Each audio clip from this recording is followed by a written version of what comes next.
He walked past her, down the steps, across the hall, past the woman he'd promised to choose, close enough to brush her arm, and marked someone else.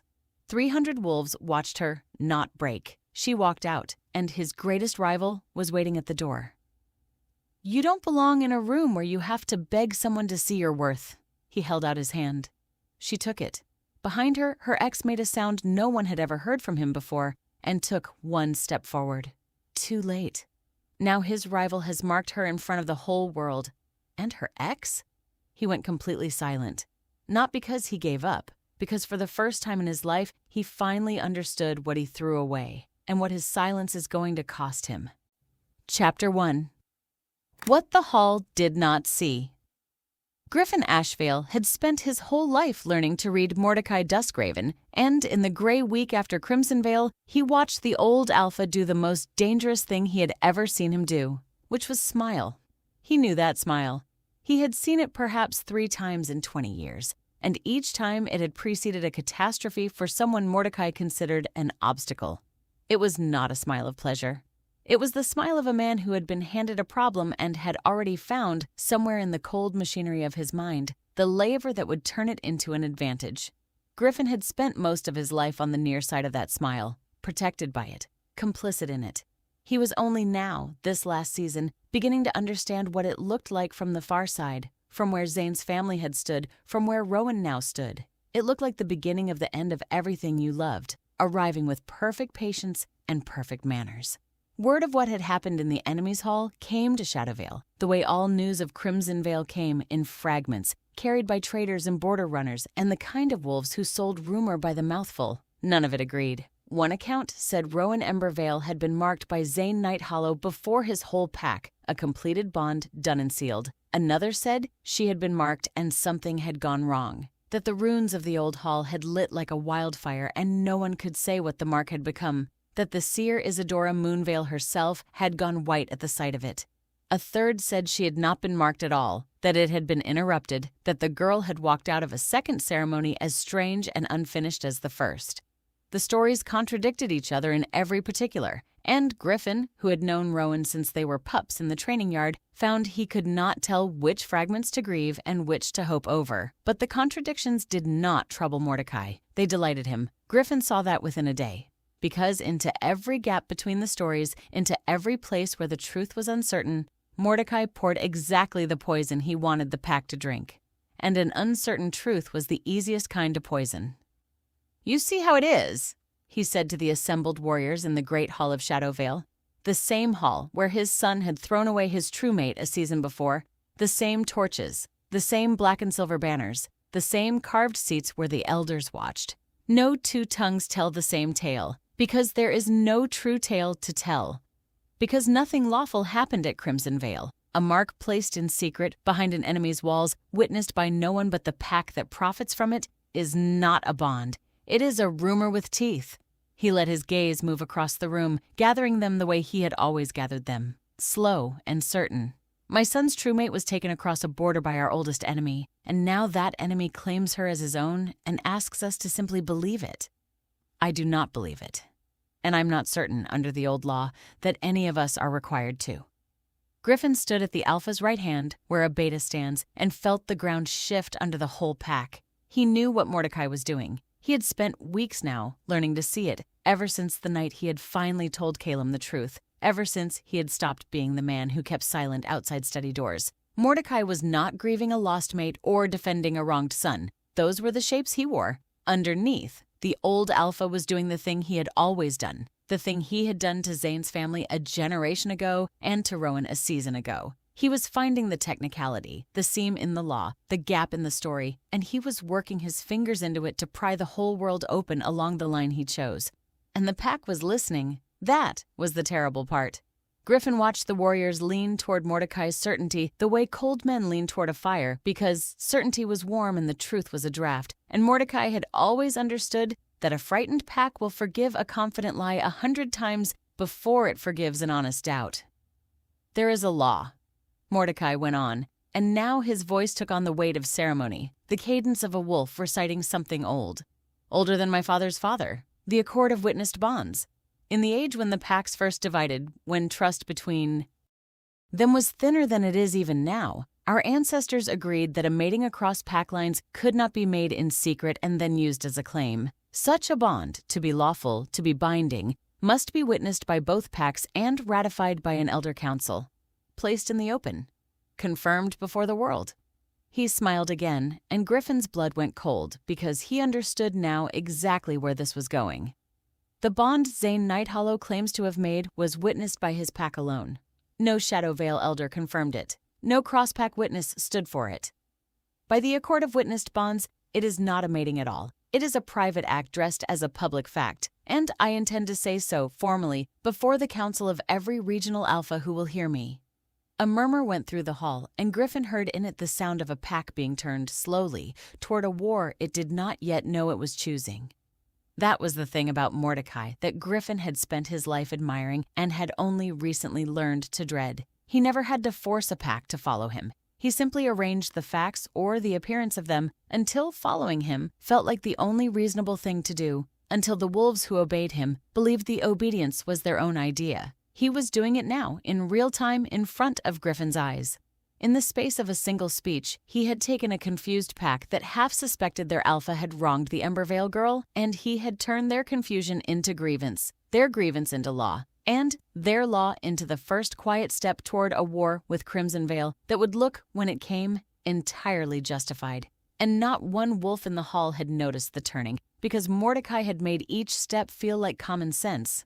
Griffin noticed. Griffin had made himself notice, this season, at great cost. And what he saw frightened him more than any army could have. He should have expected it. Mordecai never fought a battle he could not first make lawful. He had not attacked Crimson Veil with an army after Rowan left, not because he lacked the warriors, but because an army made him a villain. And Mordecai would rather be a plaintiff than a villain any day of his long, cold life.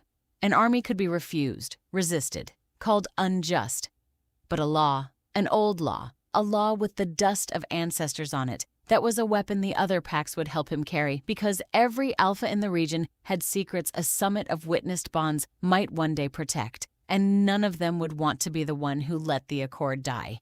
It was, Griffin thought, the same trick he had used against Zane's family a generation ago. Mordecai never invented his weapons. He found them lying already in the world, in old statutes and old grievances and old fears, and he picked them up and turned them so their edge pointed where he wanted. He had done it with the border war, arranging a raid and then reaching for the existing hatred between the packs to make Crimson Veil carry the blame. He was doing it now with the Accord, reaching for a law everyone already half believed in and turning it into a noose. And the genius of it, the thing that made Griffin's stomach turn, was that Mordecai would never have to be seen holding the rope. The other alphas would hang Rowan's bond for him out of their own fear and call it justice, and Mordecai would stand to the side looking grave and vindicated. Griffin had spent his whole life admiring that mind and serving it, and only in this last season had he come to understand that admiring a thing and being complicit in it were the same act wearing two faces. He had watched Mordecai destroy Zane's family and said nothing. He had watched Mordecai destroy his own son's bond and said nothing until it was too late. He would not say nothing this time. He did not yet know what saying something would look like, but he knew, standing in that hall watching the pack turn like grass in a wind, that his silence had a body count, and that he was finished adding to it. Griffin found Calum that night in the training yard, because Calum was always in the training yard now, driving himself through the forms in the dark the way he had since Rowan left, as though he could outrun the bond in his own chest by exhausting the body that carried it. "He is invoking the Accord," Griffin said. Calum's blade did not stop. "I heard. The whole keep heard. He said it in the Great Hall, so it could not be unsaid. You understand what it means?" Griffin stepped into the torchlight. "It means he is not done with her. It means he found a way to reach across the border and touch her again without lifting a sword. If the summit rules the bond void, Calum, she becomes what she was the night you rejected her. Unclaimed, fair prey. Every ambitious alpha in the region free to move on her, and your father first in line, because whatever he fears about her bloodline, he would rather control it than let Nighthollow have it."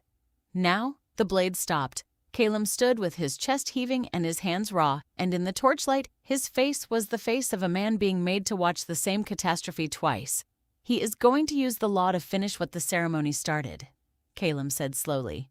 to unmake her choice, to make the whole world agree that what she chose does not count. "Yes," Griffin said, "and there is a cruelty in it even sharper than the first, if you can see it. When you rejected her, at least it was done in the open, a thing everyone watched happen. This is worse. This says the thing she chose afterward, the one free choice she made in her whole life, the mark she offered her own wrist for, was never real. Not that she was wronged, that she was mistaken, that a woman cannot simply choose, that a choice must be ratified by the very men who took every other choice from her, or it does not exist." Griffin shook his head. "Your father has found a way to tell Rowan Emberveil that even her freedom belongs to the Council of Alphas who will decide whether to allow it. And she will feel that, Calum. Wherever she is tonight, she will feel exactly what he is trying to do to her. And it will be the old wound opened with a colder blade." Now the blade stopped. Calum stood with his chest heaving and his hands raw, and in the torchlight, his face was the face of a man being made to watch the same catastrophe twice. And Griffin watched his oldest friend, the man who had thrown Rowan away and spent a season learning exactly what he had thrown, absorb the shape of what was coming, and he saw something move behind Calum's eyes that had not been there before, something that was not quite hope and was very much not despair. It was, Griffin realized, the beginning of a decision. He did not know yet what Calum would decide. But for the first time since the night of the marking, Calum Duskraven looked like a man who intended to decide something for himself. And Griffin, who had kept silent so long and paid so dearly for it, found that he was glad and afraid in equal measure, because a Duskraven who had finally decided to act was a force even Mordecai might not be able to predict. Chapter 2. The Law. Mordecai remembered Mordecai invoked the Accord of Witnessed Bonds 9 days later, before a council of regional alphas he had summoned to Shadowvale under the old right of grievance, and he did it with the cold theater of a man who had rehearsed every word. The visiting alphas came from 6 packs, wary and curious because a grievance council had not been called in a generation, and no one refused the summons of a wolf as powerful as Mordecai Duskraven. They came because they were afraid to be absent, which was its own kind of tribute to the fear Mordecai commanded, and they came because a fracture in the strongest house in the region was a thing every ambitious alpha wanted to watch closely in case there were pieces to be gathered from the wreckage. They filled the high seats of Shadowvale's hall, and Mordecai stood before them not as a father wronged, but as a keeper of the old law, which was the role he had chosen because it was the one that made his enemies into lawbreakers rather than his victims. He had understood, long ago, that the wolf who frames the question wins the argument, and he framed this one with a master's care, so that to oppose him was to oppose the law itself, and no alpha in that hall wanted to be seen as the enemy of a statute that might one day protect his own bloodline. "I come not with a sword but with a statute," he told them, and Celine, seated at the edge of the dais where Aluna sits, watched the assembled alphas lean in and understood that her father-in-law had already half won, because he had framed the fight as a defensive order and dared anyone present to argue for chaos. "The Accord of Witnessed Bonds is not mine," Mordecai went on. "It belongs to all of us. It is the law that keeps any alpha from stealing across a border, marking a daughter of another pack in secret, and presenting the theft as a marriage. Every one of you is protected by it. Every one of you would invoke it, were it your bloodline carried off in the night." He let that land. Let each visiting alpha imagine his own daughter, his own heir.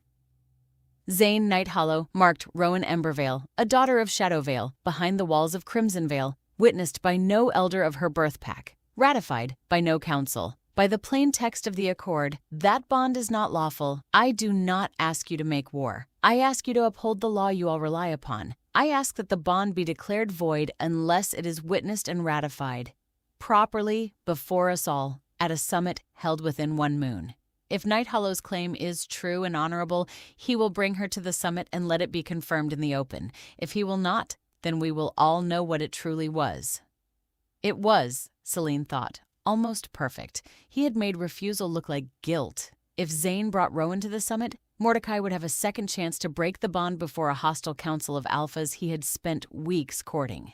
If Zane refused, Mordecai would declare the bond a lie by default and be believed. He had built a trap with 2 doors and no floor, and every alpha in the room was nodding along because he had dressed his private vendetta in the robes of their shared protection. And men will defend a bad cause a long way if you convince them it guards their own daughters. And then Mordecai turned to her.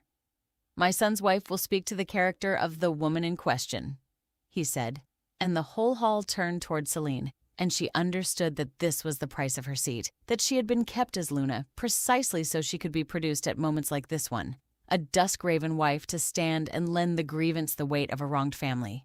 Celine has watched this matter from within. She knows what the Emberveil girl is. Speak, Celine. Tell the council what you saw. Celine sat very still. She had known, distantly, that a moment like this would come. She had spent weeks watching Mordecai and learning the exact shape of what he had made her. A shield, a reason, a wife produced when a wife was useful and ignored the rest of the time. She had lain beside a husband who could not look at her and called it the price of ambition. And she had promised herself, somewhere in those long cold nights, that she was done being used by this man. She had not known the moment would be so public or cost so much. She weighed it in the space of a breath. She could stand and say the safe thing, the useful thing, and keep her seat and her title and her place.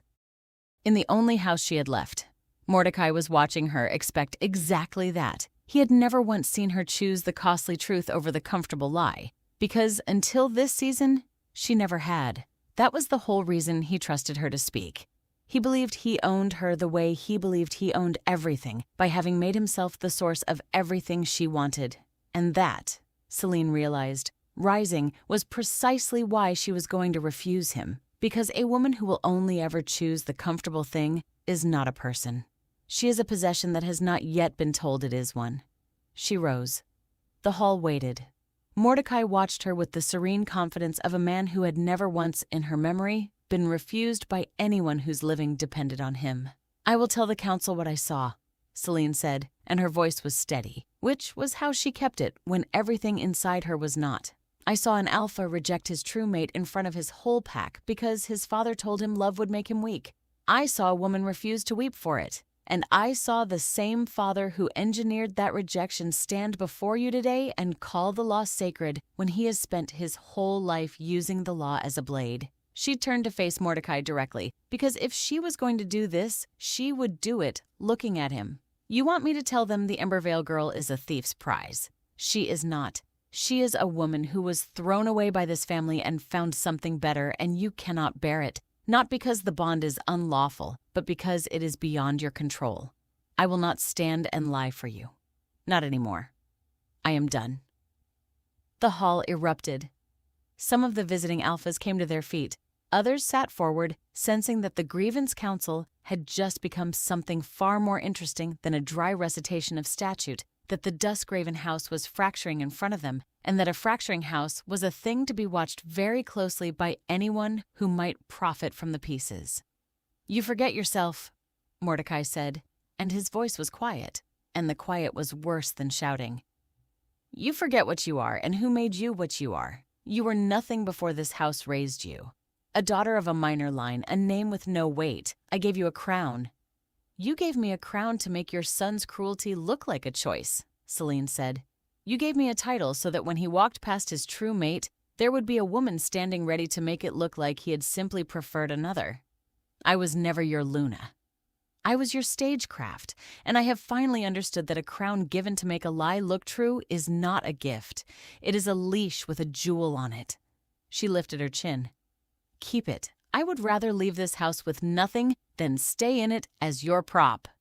Mordecai's face did not change, which was the most frightening thing about him. But Celine saw the cold flicker deep in his eyes, the look of a man recalculating, and she knew in that instant that she had just made herself an enemy of the most dangerous wolf in the region, and that there would be a price, and that it would come soon. It came before the council had even dispersed. Mordecai did not shout.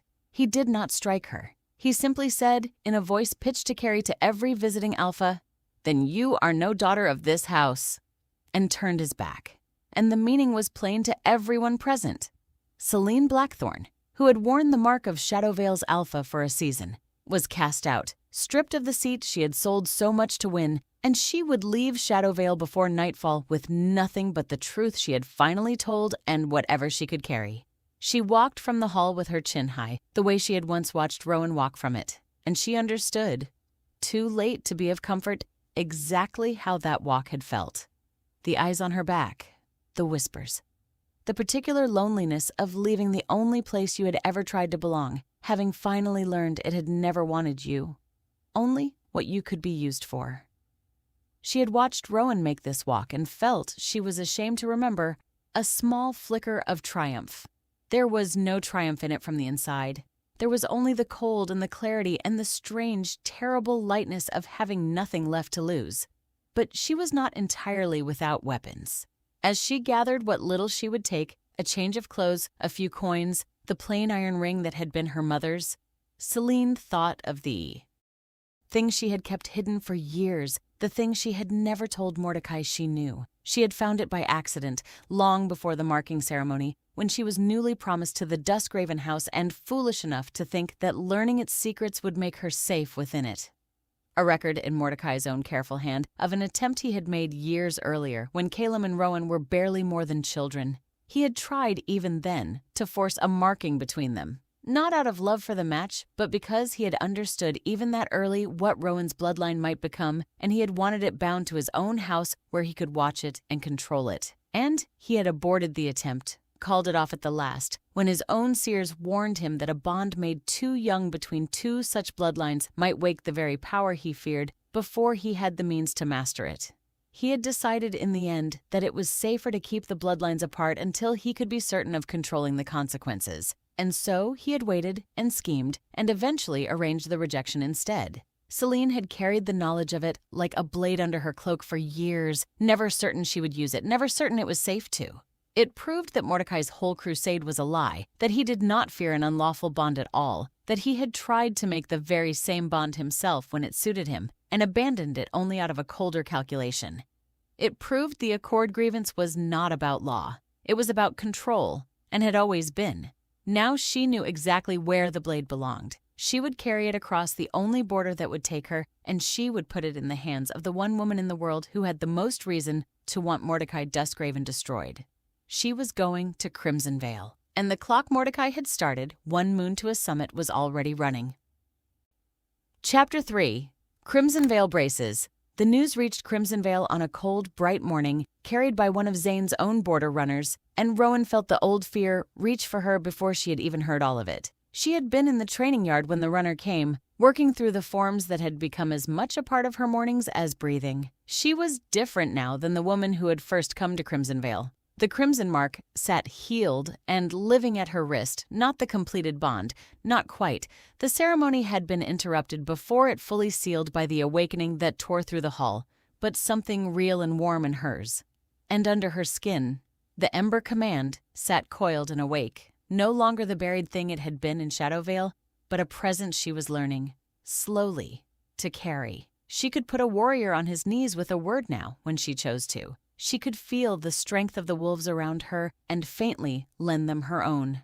She had thought in the weeks since the awakening that the worst was behind her, that she had crossed some threshold and come out the other side into a life that was finally hers. She had been wrong, and the runner's news told her exactly how wrong. Mordecai was not finished. Mordecai was never finished. A man like that did not accept a defeat. He simply retreated to the law library and came back with a different weapon. And this weapon, she would learn within the hour, was older and colder and harder to break than any blade. She had built a life here, in the season since the awakening. That was the thing that made the news so hard to bear when it came.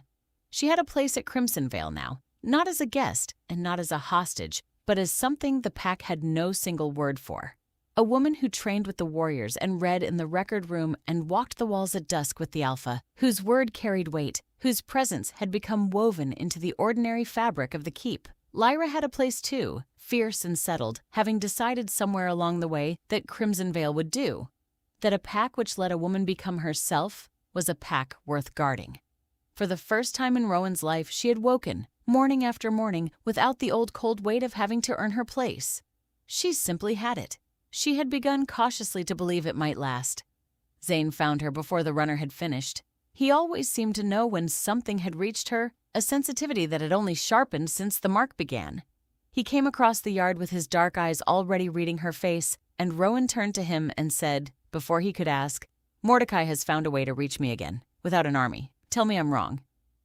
"You're not wrong," Zane said quietly. Come inside. Isadora should explain it. She knows the old law better than I do, and I don't want you hearing it in pieces." They gathered in the record room of Crimsonvale, where a woman Rowan had not met before sat surrounded by scrolls and bound ledgers. A lean, sharp-eyed woman, perhaps 10 years Rowan's senior, with ink-stained fingers and the particular stillness of someone who spends her life among documents. Zane introduced her as Willa, Crimsonvale's keeper of records, and Willa looked up from her work and studied Rowan with frank curiosity before nodding once, as though Rowan had passed some private test. "The Accord of Witnessed Bonds," Isadora said without preamble when they had all settled. The old seer's ice-colored eyes were grave. "That is what he has invoked. I had hoped he would not remember it. It is old and it is real and it has teeth, and he has found exactly the tooth that can bite you." "Explain it to me," Rowan said. "All of it. I am tired of being surprised by laws men made to bind women like me." Isadora inclined her head as though the request pleased her. In the age when the packs first split apart, when the blood between Shadowvale and Crimsonvale was fresh and terrible, the alphas of that time made an accord to prevent a particular kind of theft. It had become common, in the worst years, for an alpha to raid across a border, seize a daughter of a rival pack, mark her by force in secret, and then present the mark as a lawful mating to shield himself from the consequence of the theft. A bond, once claimed, was not lightly challenged, so the packs agreed. A mating across pack lines, to be lawful and binding, must be witnessed by both packs and ratified before an elder. Counsel. Made in the open, confirmed before the world.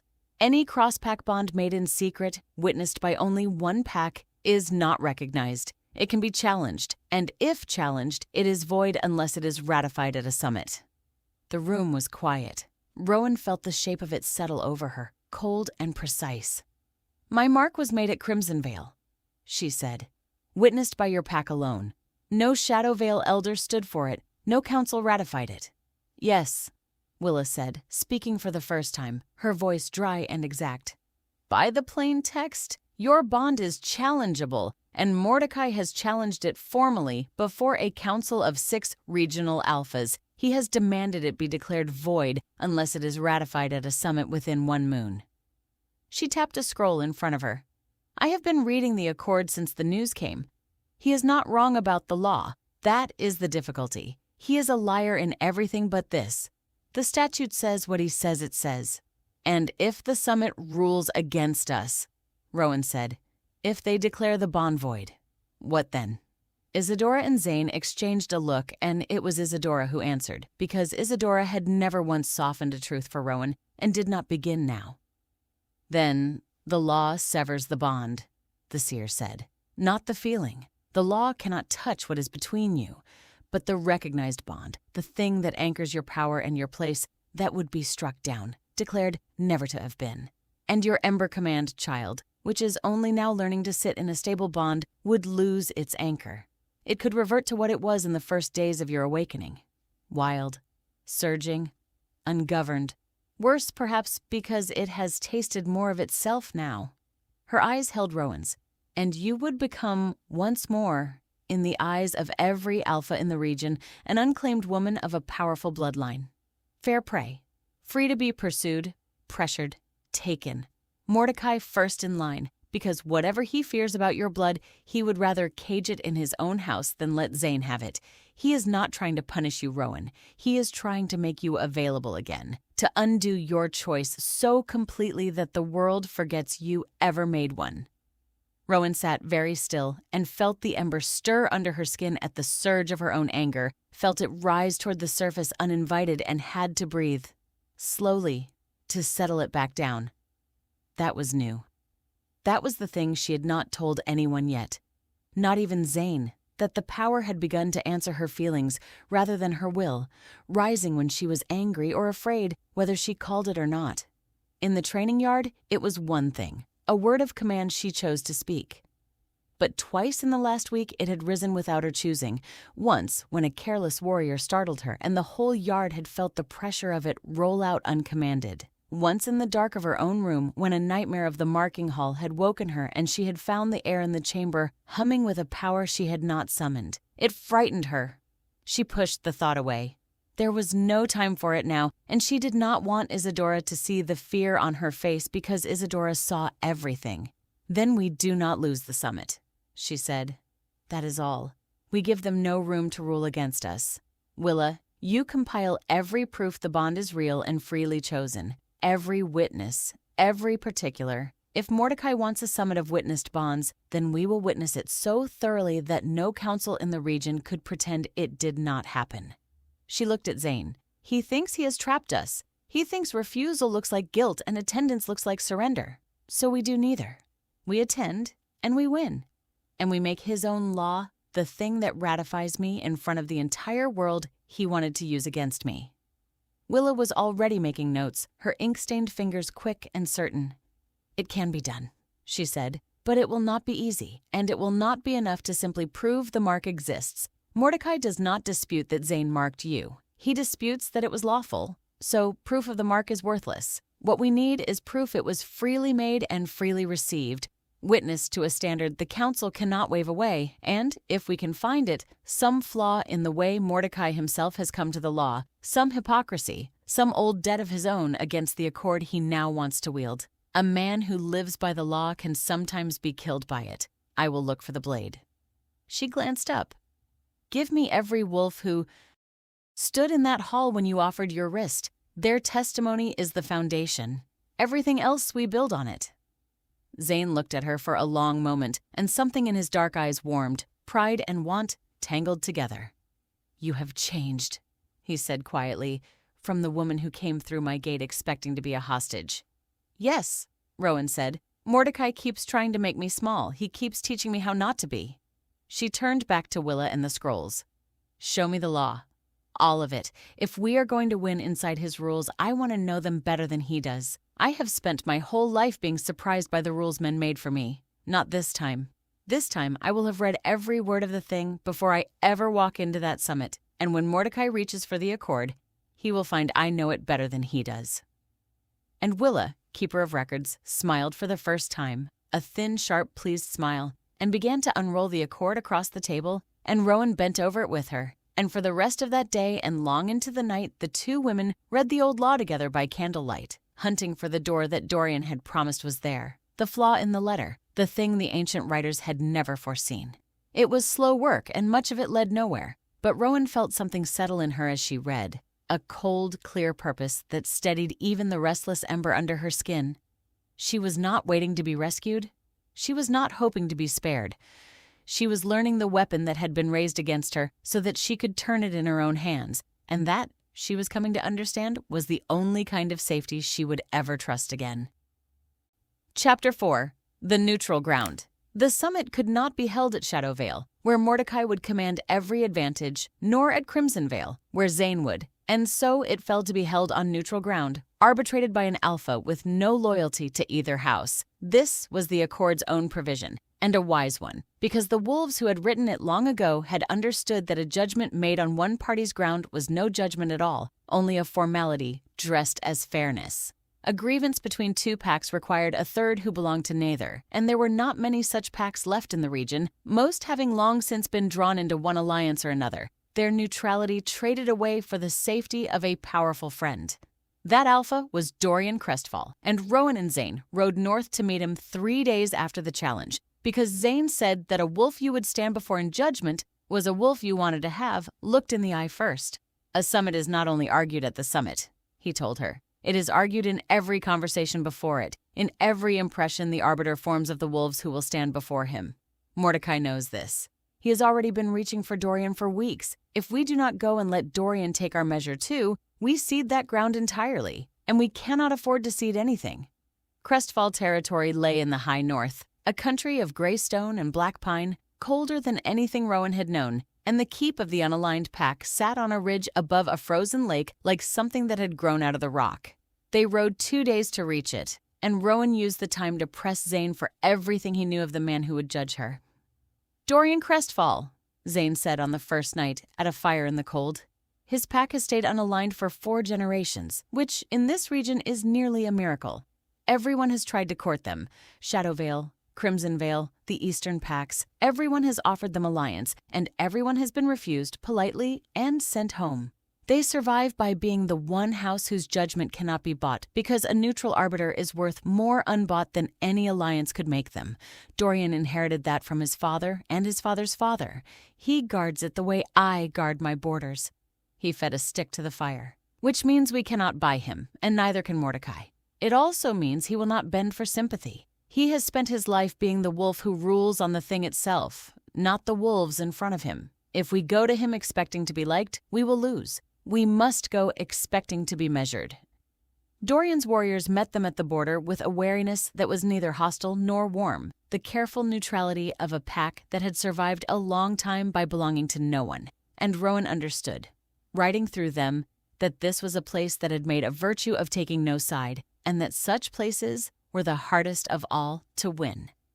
Dorian Crestfall received them in a hall of pale wood and gray stone, and he was not what Rowan had expected. She had imagined an old judge, gray and remote. Dorian was perhaps 40, lean and watchful, with pale eyes that missed nothing and gave back nothing, and he greeted them with a courtesy so perfectly balanced that Rowan could read no preference in it at all. He offered them the warmth of his hall and the salt of his table, the old courtesies, and he asked after their journey, and he did not once in the first hour say a single word about the summit he had agreed to arbitrate. Rowan watched him through that first careful hour and tried to read him and found she could not, which unsettled her because she had become good this season at reading the wolves who held power over her. Mordecai she could read, cold and calculating. Calum she had always been able to read, his guilt and his weakness written plain. Even Zane, guarded as he was, she had learned, but Dorian Crestfall gave her nothing. His courtesy was a smooth wall with no handhold in it, and behind the wall she could sense a mind working, weighing, but could not tell toward what. It was the neutrality of a man who had made not being read into an art, because a judge who could be read could be played, and Dorian had survived 4 generations of courtship by every powerful pack in the region precisely by being a wolf no one could get a grip on. It was Zane who finally raised it, because Zane had never had patience for circling. You know why. We came north, Dorian, not only for your hospitality, generous as it is. I know, Dorian said. His pale eyes moved between them, unreadable. You came to take my measure, to learn whether the wolf who will judge your bond is a wolf who can be trusted to judge it fairly, or whether Mordecai Duskraven has already reached me with his promises. He said it without offense, as a simple statement of the obvious, and something in Rowan's chest tightened, because a man who named the game so plainly was either entirely honest or entirely dangerous, and she could not yet tell which. And has he, Rowan asked, reached you? Dorian turned his pale gaze on her and studied her with an attention that was not unkind but was thorough. The way a man studies a stone he is deciding whether to build with. Mordecai Duskraven has sent me 3 messages since he called the grievance, he said, each one warmer than the last. He has offered my pack trade concessions, border assurances, and the gratitude of Shadowveil, which he is at pains to remind me is the strongest house in the region. He has offered a great deal for a wolf who claims to want only that the law be upheld. A faint, dry note entered his voice. Men who want only justice rarely offer so much to secure it. Then you know he is corrupt, Zane said. I know he is generous, Dorian corrected, which is not the same thing in law. A man may bribe a judge and still be right about the statute. That is the difficulty with your Mordecai. His methods are foul and his law may yet be sound, and my task is to rule on the law, not the man. He set down his cup. I will tell you what I have told his messengers, because I would rather you both hear the same thing from me. I have taken nothing from him. I have promised nothing. My pack has stayed unaligned for 4 generations by being the one house whose word cannot be bought, and I will not spend that inheritance on the Duskraven grievance, however warmly he wraps it. But neither will I rule for you, because I dislike the man who opposes you. I will rule on what is shown at the summit. If your bond is proven witnessed and freely made by the standard the accord sets, I will confirm it though Mordecai offers me the moon. If it is not, I will strike it down, though I find him the most odious wolf who ever drew breath. That is the only fairness I have to offer, and it is the only kind worth having. Rowan looked at him, this cold, unreadable man who held her whole future in his pale, judging eyes, and understood that he had just told her the truth, and that the truth was both better and worse than a bribe would have been. Better because he could not be bought against her. Worse, because he could not be won by anything but proof, and proof was exactly the thing Mordecai had spent a lifetime learning to manufacture and destroy. "There is one thing more I will say to you," Dorian went on, and now his pale eyes moved to the crimson mark at Rowan's wrist and lingered there with an attention that was almost but not quite unreadable. "I have judged bonds before. It is part of what an unaligned pack is asked to do, being trusted by all and beholden to none. And in all my years, I have never seen a mark like the one you carry. It is not a completed bond, and yet it is not nothing. It sits in you like a thing that is still deciding what it will be." He looked up at her. "The accord was written for ordinary matings, cross-pack thefts, forced marks, secret claims. I do not think the wolves who wrote it ever imagined a bond like yours, and that may be the ground you fight on in the end. Not whether your mark meets the letter, but whether the letter was ever meant to judge a thing it never foresaw. Think on that. It may be the only door open to you." And then the audience was ending, and he would say no more, but Rowan carried those words south with her like a coal, because they were the first thing anyone had said that sounded like a way through. "Then we will give you proof," Rowan said, before she rose. "So much of it that your fairness has no choice but to rule for us." Dorian's pale eyes rested on her a moment longer, and something flickered in them, the faintest interest, as though she had surprised him. "See that you do," he said. "Because understand me, Rowan Emberveil. I have read the challenge. By the plain text of the accord, as it stands today, your bond is not yet lawful. You do not come to my summit with the advantage. You come with the burden. Mordecai need only hold to the letter of the law. You must overcome it. That is the ground you will fight on, and I did not make it, and I cannot level it for you." He rose, the audience truly ending now. "Rest tonight, ride safe, and gather everything you have, because you will need all of it and more." They rode south the next morning through the cold, and Rowan was quiet a long way, turning it over until Zane finally asked what she was thinking. "That he is honest," she said. "Which means we cannot trick him or move him or frighten him. We can only be right and prove it in front of a hostile council, inside a law written to make me a possession." She looked at Zane. "Mordecai chose the arbiter well. Not a man he owns, a man no one owns. Because an honest judge ruling on a crooked law is more dangerous to us than a bribed one would be. A bribed judge we could expose. An honest one we simply have to defeat, and the law is on his side, not ours." Zane was silent a moment, riding close beside her in the cold. "Then we change what the law can see," he said. "We bring him a truth so large the letter cannot contain it." He reached across the space between their horses and took her hand, the one with the crimson mark, and held it. "We have a moon. We are not without weapons. And you are not the woman Mordecai remembers. That is the thing he keeps forgetting to account for, and it is the thing that will undo him."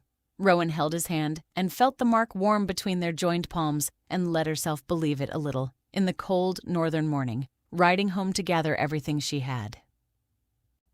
Chapter 5. The Defector. He came to the border of Crimson Vale at dusk on the 6th day, alone and half-starved, with the wary, flinching walk of a man who has been running long enough to forget what it feels like to stop, and he asked, in a voice worn to a rasp, for asylum. The border warriors nearly turned him away. He wore the colors of Shadowveil, faded and travel-stained, and in the middle of Mordecai's grievance, a Shadowveil wolf at the gate was more likely a spy than a supplicant. But something in the way he spoke, some desperate exactness, made the watch captain send for Zane instead of driving him off, and Zane, who trusted his own judgment of a face over any warrior's caution, came down to the gate to look at the man himself, with Rowan beside him. "My name is Rook," the man said. He was perhaps 30, lean and hard, with the build of a warrior gone gaunt from the road, and there was a hunted quality to the way his eyes kept moving to the tree line behind him, as though he expected the dark to produce men at any moment. "I served Shadowveil 12 years. I am done serving it. I have come to give you something, and to ask you to keep me alive long enough to give it, because the moment Mordecai Duskraven learns I am here and talking, he will send men to close my mouth, and he will not send them gently." "Everyone who flees a pack has something to sell," Zane said, not unkindly. "Why should I believe yours is worth the danger of sheltering you? A Shadowveil wolf at my gate in the middle of Mordecai's grievance is exactly what a spy would be." Rook did not flinch from it. Because it is not about the summit you think it is about, he said. Everyone believes Mordecai's crusade is about the mark on that woman's wrist. It is not. It is about a lie he told a generation ago, and I am one of the few men alive who watched him build it, and if you give me shelter, I will give you the proof that unmakes him. He swayed on his feet, exhaustion finally catching up to the desperation that had carried him this far. The border war. The one Crimsonvale was blamed for. I was there. Not at the fighting, at the forging. I was a young warrior then, trusted for my hand and my silence, and I watched Mordecai Duskraven's own scribes make false accord documents to justify it. Papers that made your father's men look like the aggressors when it was Shadowveil that struck first. I helped carry those papers to the council that judged the matter. I have hated myself for 12 years. He met Zane's eyes, and his voice cracked. And when I heard he was invoking the accord again, using the same law he once forged, to do to that woman what he once did to your family, I could not carry it any longer. I would rather die running than live one more year as a man who helped him do it twice. The gate was silent. I know where one of the forged documents still exists, Rook went on. I can testify to how it was made, and by whose hand, and on whose order. Shelter me to the summit, and I will hand Dorian Crestfall the proof that Mordecai Duskraven has lied to the accord before with his own hand. A man who has forged the law once cannot be trusted to invoke it now. That is what I carry. That is why they will kill me for it. Rowan looked at the gaunt, desperate man and felt the weight of what he was offering settle over her, because she understood at once what it meant, and it was larger than Rook himself seemed to grasp. He was not merely a witness to Mordecai's cruelty. He was a witness to Mordecai's hypocrisy, the one thing that could turn the honest Dorian Crestfall against the letter of the law, because a lawkeeper who has forged the law forfeits the right to wield it. Dorian had told her he would rule on the law and not the man, but even Dorian could not honor a law in the hands of the very wolf who had once counterfeited it. He is telling the truth, Rowan said quietly to Zane. Look at him. No spy starves himself this thin to sell a lie. He has been running for weeks, and he ran here to the one pack Mordecai's forgery wronged, because he wanted the proof to land where it would cut deepest. If he wanted to deceive us, he would have come fat and confident with an easy story. He came like a man being chased by his own conscience. He is real. Zane studied Rook a moment longer, weighing him the way he weighed everything, slowly and without hurry. And then he nodded, once. Bring him in. Feed him, and set a guard on him, not to keep him prisoner, but to keep him breathing. Willow will want everything he knows. Every name, every date, every place a forged paper might still be found. He looked at Rook. You have made yourself the most valuable man in this territory, and the most hunted. Understand what you have chosen. If Mordecai learns you are here, he will spend a great deal to silence you before the summit, because you are the one thing he cannot answer. He can dispute a mark. He can dispute a bloodline. He cannot dispute his own forgery in front of an honest judge, and so he will not try to dispute it. He will simply try to make certain you are not alive to speak it. I know what I have chosen, Rook said.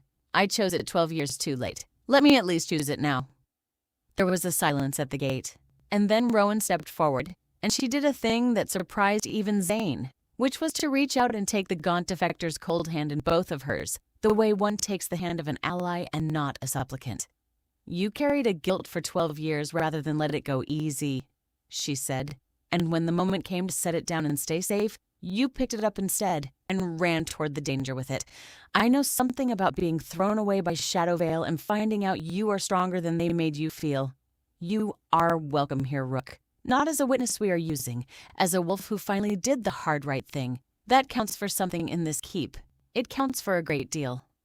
And Rook, who had expected to be received as a tool at best and a liability at worst, looked at her with something breaking open behind his gaunt, exhausted face, and could not speak, and only nodded. They took him in, and fed him, and set a guard. That night, after Rook had been settled and Willa had begun her patient work, Rowan found Zane on the wall, where he went to think, and she said the thing that had been sitting cold in her chest since the gate. You know what we have just done. We have taken in the one man alive who can prove Mordecai forged the accord, which means we have painted a target on this whole keep. He will come for Rook, not openly. He cannot afford to be seen wanting a defector dead in the middle of a grievance about honoring the law, but he will come, quietly in the dark, with men who carry no colors. I know, Zane said. He did not look troubled exactly, but there was a weight in the set of his shoulders. I have already doubled the inner watch and told the gate to admit no one after dark without my word, not even a wolf they know. Mordecai's quietest men are good, Rowan, better than his warriors. The kind that get into a keep by being trusted, not by fighting through a wall. He turned to her, but we could not turn Rook away. You saw that as fast as I did. Not only because his proof could win the summit, because a man who finally found the courage to stop serving a lie after 12 years of hating himself for it deserves better than to be handed back to the wolf he fled. If we sent him away to keep ourselves safe, we would be doing a smaller version of the thing we are fighting Mordecai for doing. Spending a person to protect a position. Rowan looked at him in the dark, at this man who kept over and over choosing the harder right thing when the easier wrong one was there for the taking, and felt the mark warm at her wrist, and understood a little more of why her wolf had said the word home the first night she slept behind these walls. Then we keep him alive, she said. All 3 weeks, whatever it costs. Whatever it costs, Zane agreed. They took him in and fed him and set a guard, and Willis spent the whole of that night drawing his testimony out of him, thread by thread, the names of the scribes, the place where a forged accord paper had been hidden and might still lie, the exact shape of the lie Mordecai had built a generation ago and was now rebuilding stone by stone. She was patient and relentless, the record keeper, returning again and again to the same details from different angles, testing them because she knew that a testimony that could not survive her questions could never survive a hostile counsel's, and she would rather break the weak places now in her own record room than have Mordecai break them at the summit. By dawn, she had filled a dozen pages in her precise hand, and she looked at Rook with something that was almost gentleness and told him that his testimony would hold, that she had tried to break it. Every way she knew, and it had not broken, because it was true, and true things had a particular weight her 40 years among documents had taught her to recognize. And Rowan, watching Rook eat, like a man who had forgotten what food was, understood that the summit had just tilted, that Mordecai had made one fatal assumption, which was that all the men who had helped him build his lies were either loyal or dead. He had never once imagined that guilt, given enough years to work, could turn a loyal man into a weapon aimed at the very heart of everything he had built.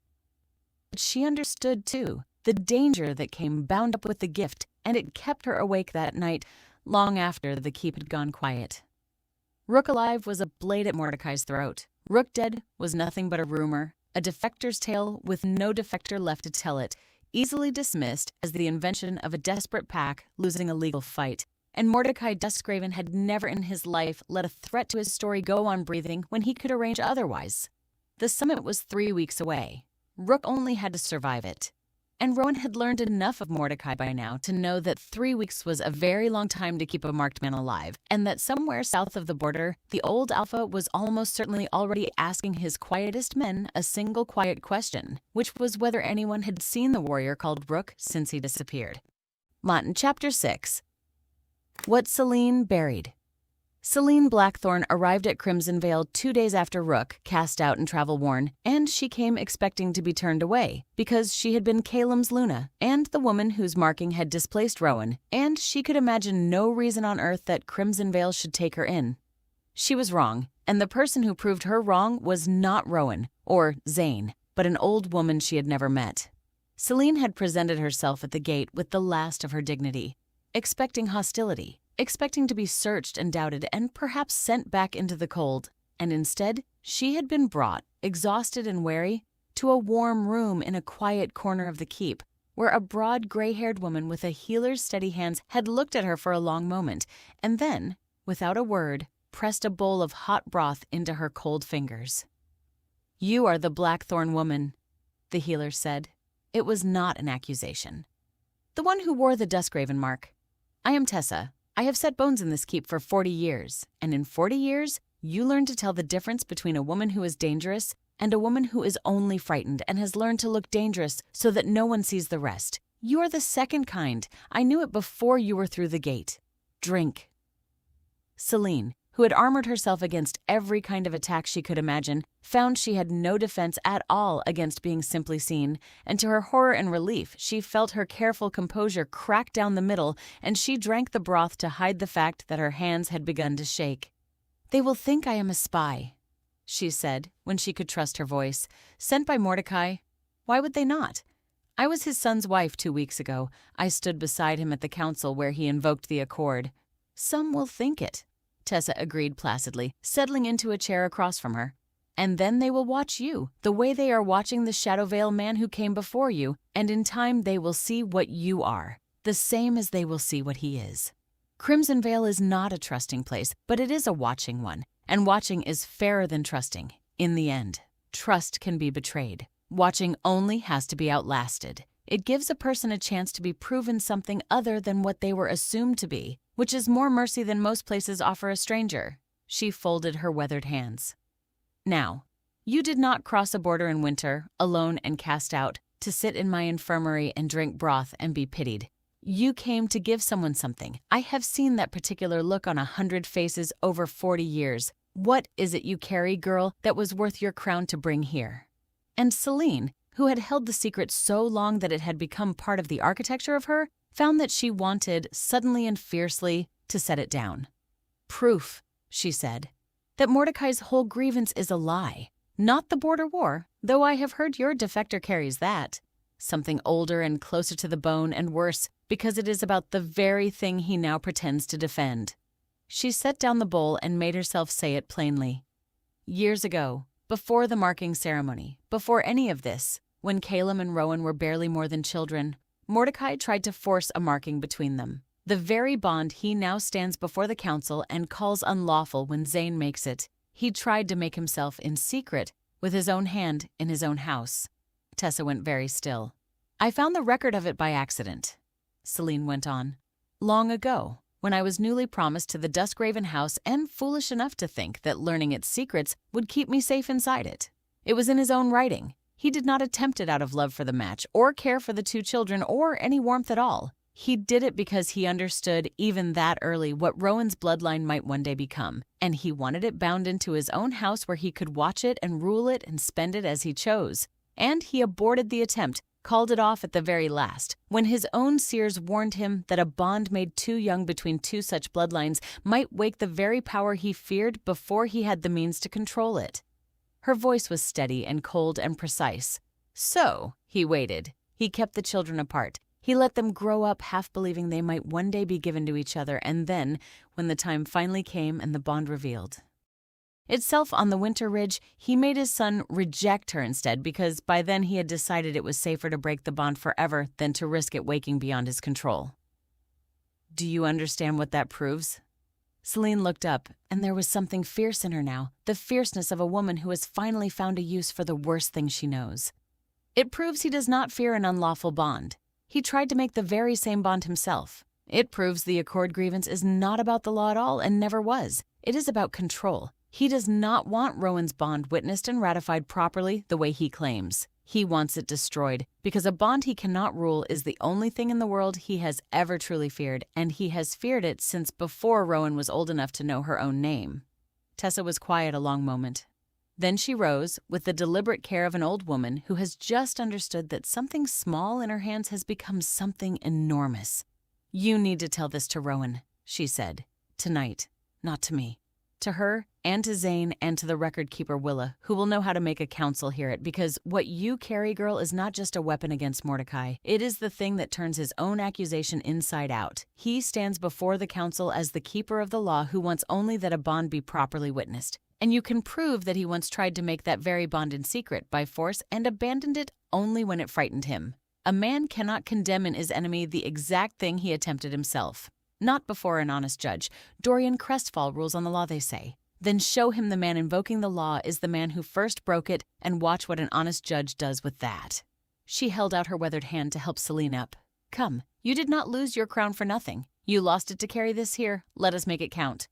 They went to Rowan that same night. It was, for both women, the strangest meeting of their lives. The last time they had stood in a room together, Celine had worn Caleb's silver mark, and Rowan had walked out of the hall rejected. Now, Celine came as a supplicant with proof in her hands, and Rowan received her not as a rival, but as something harder to name. Rowan looked at the woman who had been marked in her place, and Celine looked at the woman she had been used to displace, and for a long moment neither spoke, because there was no map for it. It was Celine who broke the silence. I owe you an apology I do not know how to make, she said. I let myself be used against you. I told myself I was a player when I was only a piece. I wore his mark and called it ambition. I will not insult you by pretending I was innocent. She lifted her chin. But I have brought you the thing that can end him, and I would rather give it to you as a debt owed than as a bid for your forgiveness, because you do not owe me that, and I would not know how to accept it if you offered. Rowan studied her a long moment. You stood up in his own hall and refused to lie for him, she said, in front of 6 alphas, knowing it would cost you everything. Lyra told me. Word travels. Something in her expression eased, not to warmth, not yet, but to a kind of level respect. I do not forgive easily, Celine, but I know what it costs to walk out of that hall with your head up and nothing left. I did it first, so we will not talk of forgiveness. We will talk of what you brought me and what we do with it. And Celine told her all of it, the record in Mordecai's own hand, the forced marking he had tried to make of the very children whose bond he now called unlawful, the seer's warning, the cold decision to break the bond forever rather than risk it waking. And Rowan listened, and her face changed as the shape of it landed, and when Celine had finished, Rowan sat very still for a moment, and then she began quietly to laugh, not with humor, but with the fierce cold wonder of a woman who has just watched an enemy hand her the blade that will undo him. He tried to make the bond himself, Rowan said.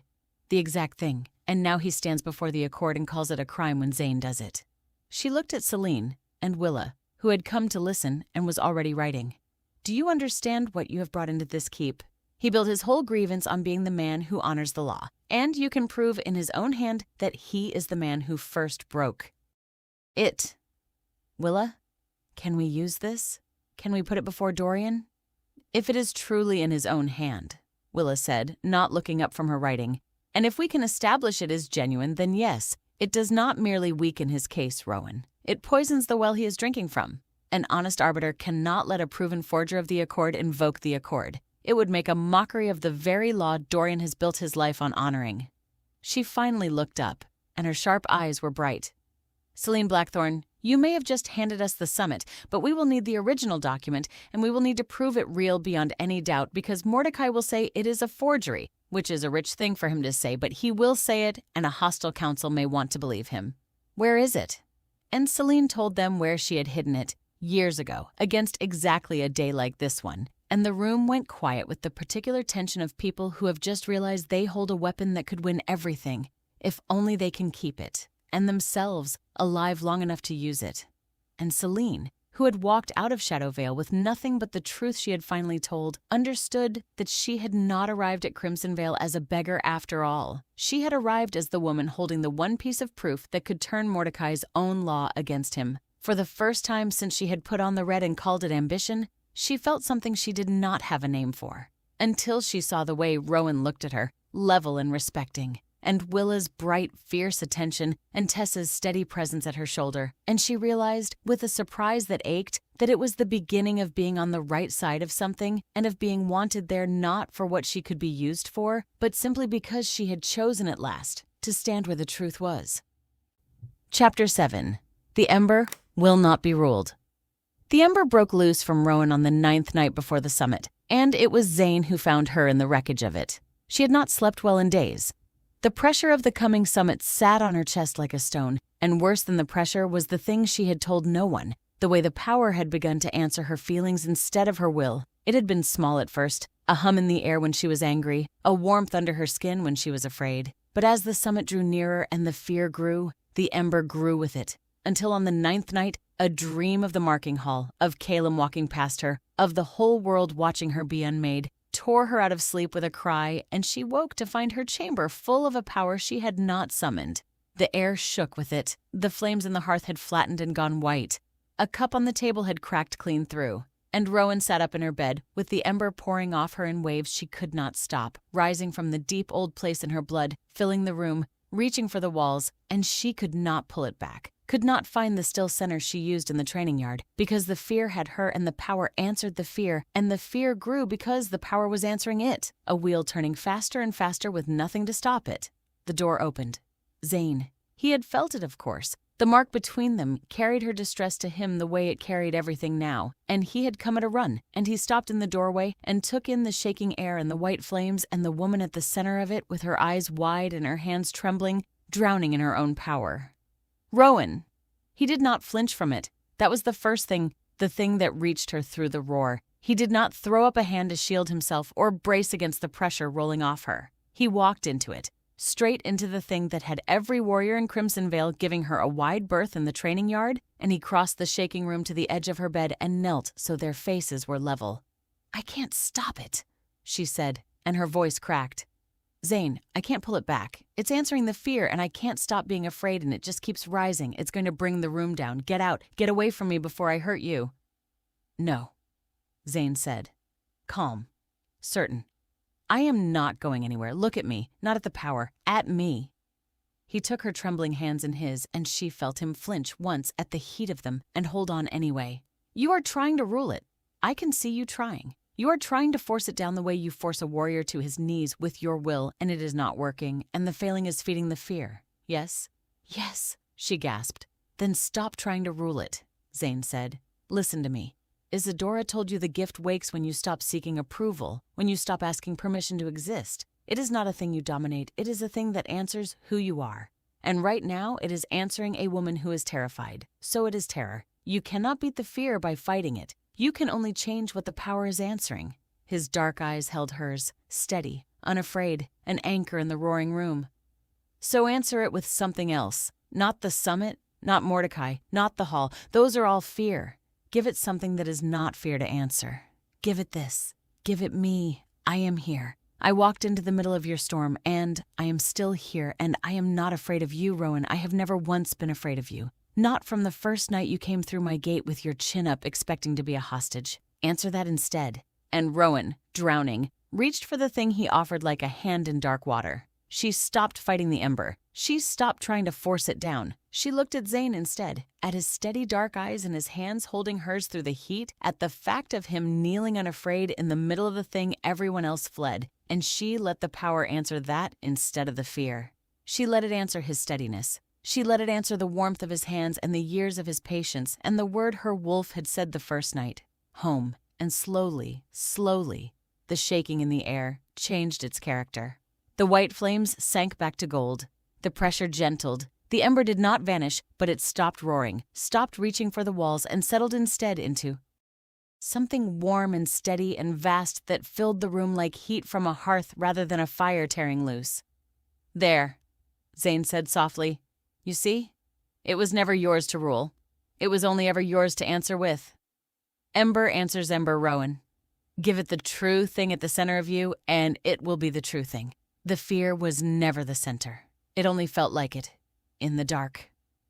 Rowan let out a long, shaking breath, and the last of the wild power settled, and she found she was crying, not from fear now, but from the sheer relief of it, and from something else, something that had been building between them since the first night on the high wall and had chosen this moment of all moments to come fully into the light. "You walked into it," she said. "Everyone else runs. Even I run from it. You walked in." "I told you I would wait," Zane said. "I did not tell you what I was waiting for. I was waiting for you to stop being afraid of your own power long enough to see what I have seen since the beginning." He lifted one hand from hers and touched her face, and she leaned into it. "There is a thing I have never told you. I meant to keep it longer, but I think it is time because you are sitting here believing you are dangerous, believing you are a storm that hurts the people near you, and I need you to know why I have never once believed that, why I have never for one moment been afraid of the thing you are." Rowan went still. "Tell me." "When I was a boy," Zane said, "there was a famine, a hard winter, the worst in living memory. My family had lost a border war we did not start, and we were poor, and I was young and starving. And one night I wandered too far looking for food and found myself near the boundary of Shadowvale, which was death for a Crimsonvale child in those years. I was too hungry to be careful, and I lay in the snow at the edge of the enemy's land, certain I was going to die there, and a girl came." His voice had gone low and rough. "A little girl from Shadowvale, no older than I was. She had seen me from the other side of the boundary, and she should have called the warriors or run or thrown a stone because that is what we were taught to do to each other, our two packs. Instead, she went away, and she came back and she left food for me. Just past the boundary stone where I could reach it. Bread and dried meat, and she did it again the next night, and the next, for a week, until the worst of the famine broke. She never spoke to me. She never told me her name. She just fed a starving enemy child in the dark because she could not watch him die, and then she stopped coming and I never knew who she was." Rowan's breath had gone shallow. "Zane. I remembered her my whole life," Zane said, and his dark eyes were bright. "The girl who fed me across the boundary. The kindest thing anyone had ever done for me, done in secret, for nothing, for an enemy expecting nothing back. I built a great deal of who I became around the memory of her. And then, a season ago, a woman walked out of Shadowvale's hall after being thrown away by an alpha too cowardly to keep her, and I looked at her, and I knew. I knew before I could have told you how. The girl who fed me in the famine, the girl who could not watch an enemy child die. It was you, Rowan. It was always you. You saved my life across that boundary when we were children, and you never knew my name, and I have owed you that debt for 20 years. He pressed his forehead to hers. "So when you sit here and call yourself a storm, a danger, a thing that hurts the people near it, understand that I have known the truth of you since I was a starving boy in the snow. You are not a storm. You are the girl who crosses every boundary she was told not to cross, to feed the thing everyone else would let die. That is the center of you. That is what your power answers when you let it. And it is the reason I could never once be afraid of it. Or of you." And Rowan, who had spent her whole life believing she was small, believing she had to earn her place, believing the best thing she could hope for was to be chosen, understood in that moment that she had been someone's rescue before she was ever anyone's reject, that a kindness she had forgotten by morning had shaped a boy into the man now kneeling unafraid in the middle of her storm, and it undid something in her that had been knotted since the marking hall. She kissed him, or he kissed her. Neither of them could have said afterward which, only that the waiting ended in the same breath for both of them, and the thing that had been building for a season broke over them warm and certain and long overdue. The ember settled now did not roar. It glowed, filling the room with a soft gold heat that answered not fear anymore, but this, the two of them, chosen and choosing, the debt and the rescue and the long patience of it all, resolving into something that needed no words. He was careful with her, and she was not made of glass, and the carefulness was not caution, but reverence. A man who had waited 20 years unknowingly and a season knowingly and would not rush a single moment of the arriving. She learned the warmth of him, and he learned the shape of her, and the mark at her wrist blazed soft and steady between them as the incomplete bond deepened towards something the accord had no words for, the heat of it rising through them both, sensory and total, the pull of the bond and the pull of the years drawing them together until there was no space left between what they were and what they had chosen to be. It was not claiming. Nothing about it was claiming. It was two people who had each, in their own way, crossed a boundary they were told never to cross, finding at last the thing on the other side, and it was worth every mile of the long cold road that had brought them here. Afterward, in the warm gold dark, Rowan lay with her head on his chest and the ember quiet and content in her blood, steadier than it had been in weeks, and she understood that Zane had given her, in one night, both halves of the thing she needed. He had shown her that the power answered the true center of her and not the fear, and he had shown her what that center was, a girl who crossed boundaries to feed the dying, which was a truer name for her than reject or cast off her weapon or prize, and which no summit and no council and no cold old alpha with a forged law could ever take away. "They can rule however they like at the summit," she said quietly, into the dark. "They can call the bond lawful or void. It will not change what happened in this room, or what happened across that boundary 20 years ago. They can rule on the law. They cannot rule on us." She lifted her head to look at him. "That is what Dorian meant, isn't it? That the accord was written for ordinary bonds, and never imagined a thing like this. Because they were imagining marks and claims and politics. They never imagined a girl feeding an enemy child in the snow. They have no law for that, and a thing the law never imagined is a thing the law cannot unmake." "No," Zane agreed, holding her. "It cannot. Let them try."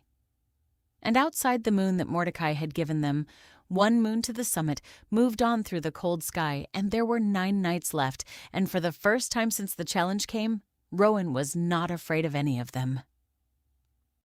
Chapter 8. Calem's Silence. Chosen.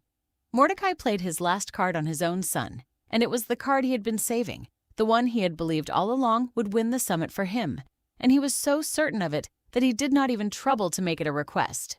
"You will testify." Mordecai told Caleb in the study where so many of the family's cruelties had been decided. At the summit, you are the rejected mate. You are the one wolf living whose testimony the council cannot dismiss because you are the one with the most reason to want the bond confirmed and the least reason to lie against it. If you stand and tell them the bond with Night Hollow is false, that it was made in secret, that the Emberveil girl was carried off and marked without proper witness, they will believe you because it costs you to say it. Your grief is my proof. You will give it to me. It was not a request. Mordecai had never learned to request things of his son because he had never had to. Caleb had been raised to obedience the way other children were raised to speak, so thoroughly that it had never occurred to either of them that it could be otherwise. Every important act of Caleb's life had begun as a sentence in his father's mouth. Choose the crown.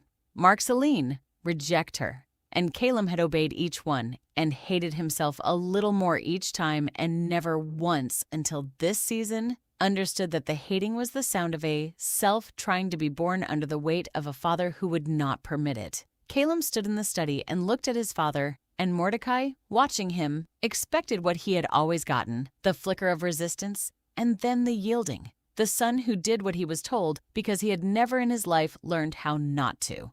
Mordecai had staked a great deal on that certainty. It was, in truth, the last card he had, and he played it the way he played everything, as though the outcome were already decided, and he was merely informing his son of a fact. He did not get it. No, Caleb said. Mordecai went very still. You will want to think carefully before you finish that sentence. I have thought about nothing else for a season, Caleb said, and his voice was quiet and terrible and entirely his own.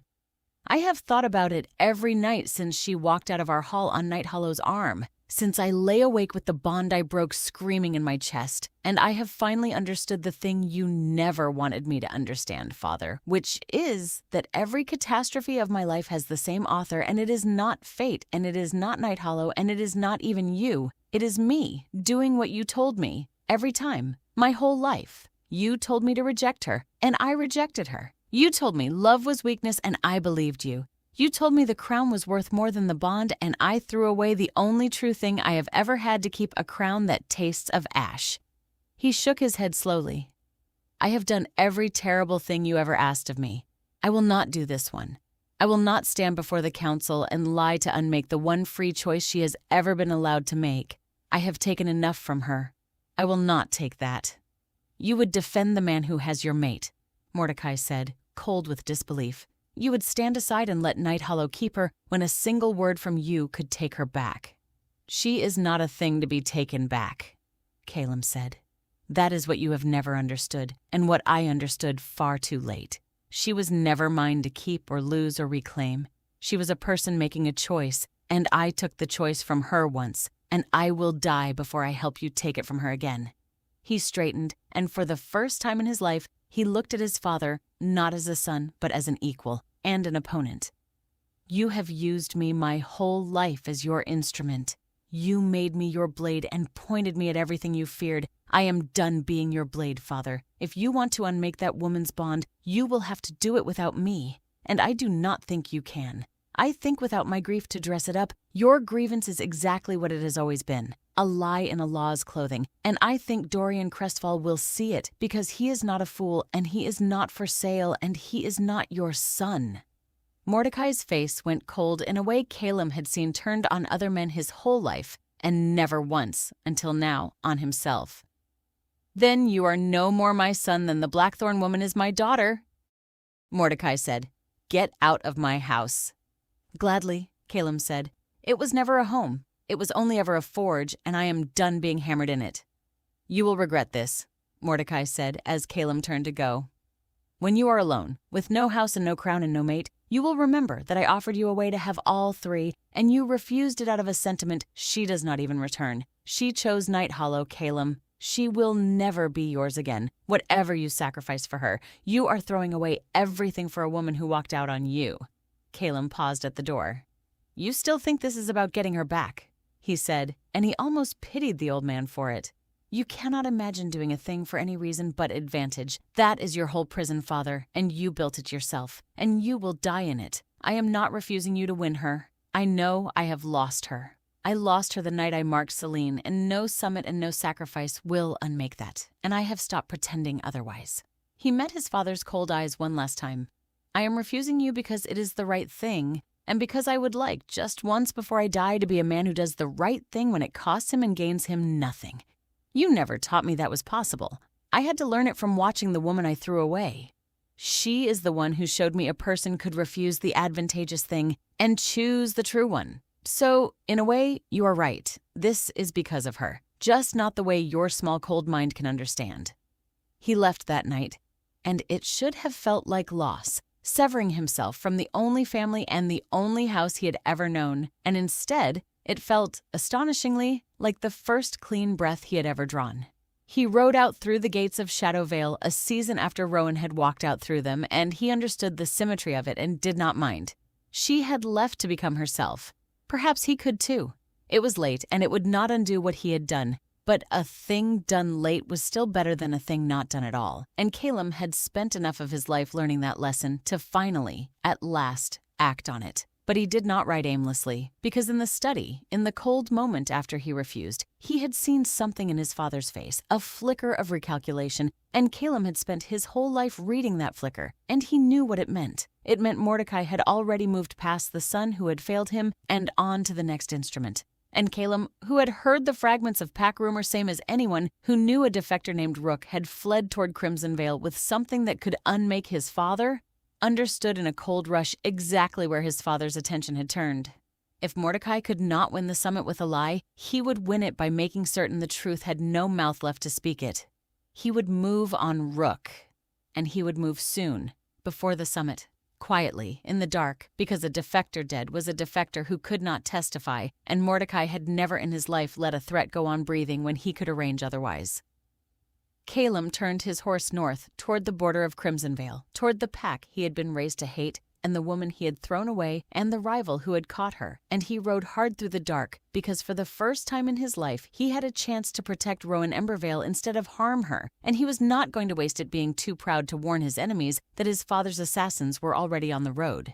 He, who had been a bystander to every important moment of his own life, was about to become, too late for the bond, but not too late for this, an active hand in the saving of the woman he had failed. It would not win her back.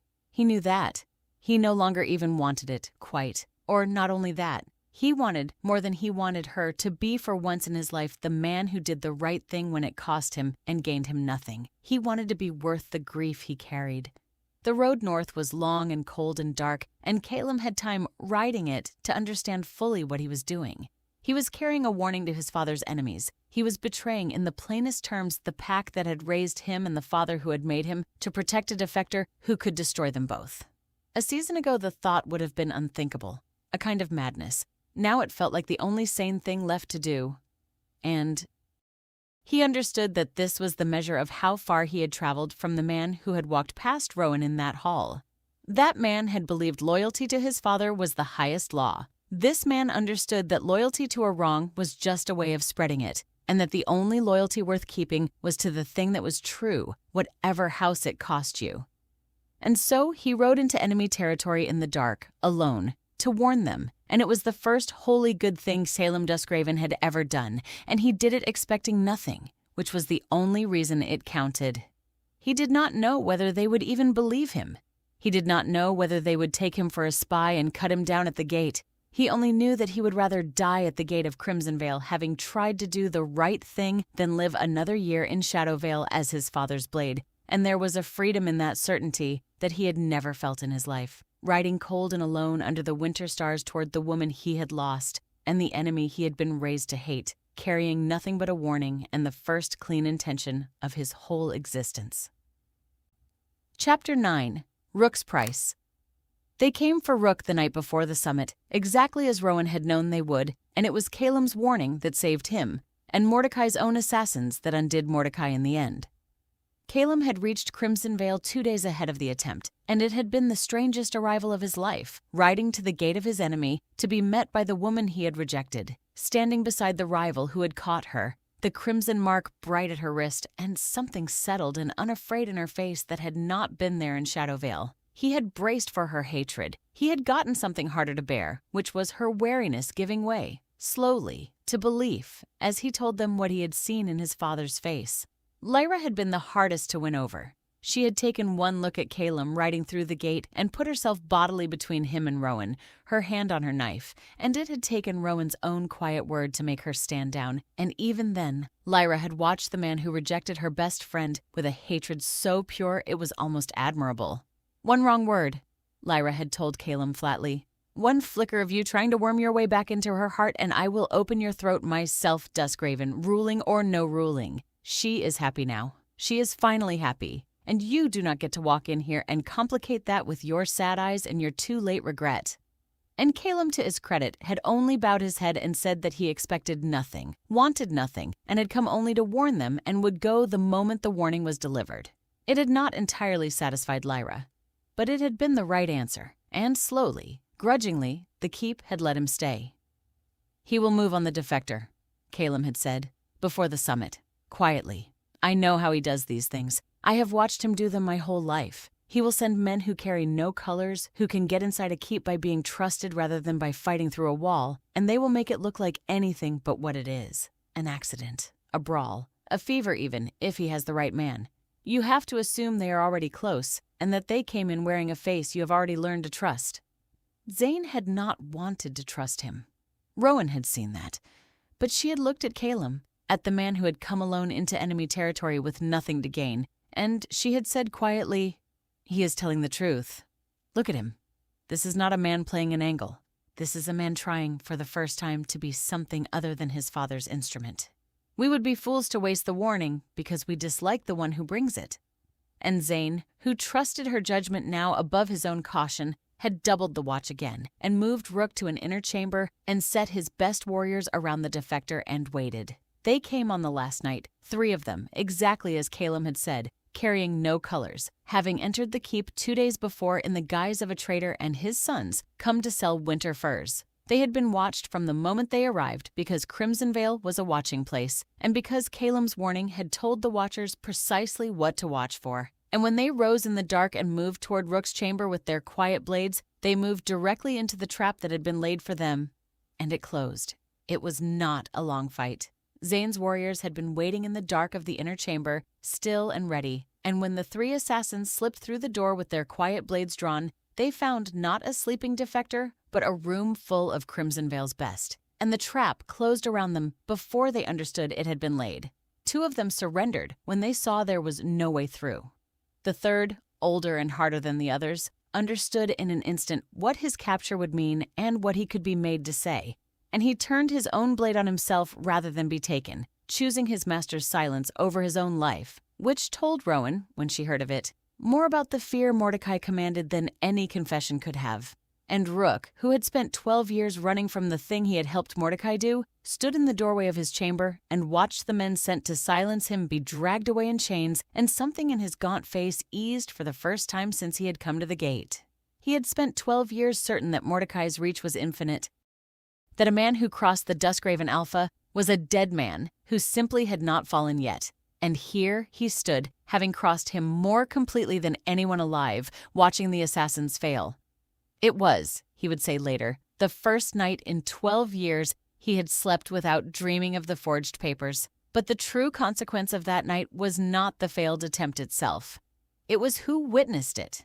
Because Dorian Crestfall, as arbiter of the summit, had sent his own scouts ahead to Crimsonvale, as was his right, to observe the conditions under which his summit would be held and ensure no foul play by either side. It was a formality. It was the kind of careful neutrality that had kept his pack unaligned for 4 generations, and those scouts, Dorian's own men, sworn to no side, watching from the shadows of the keep on the night before the summit, saw the whole of it. They saw 3 men who had entered under a false traitor's guise rise in the dark to murder a witness.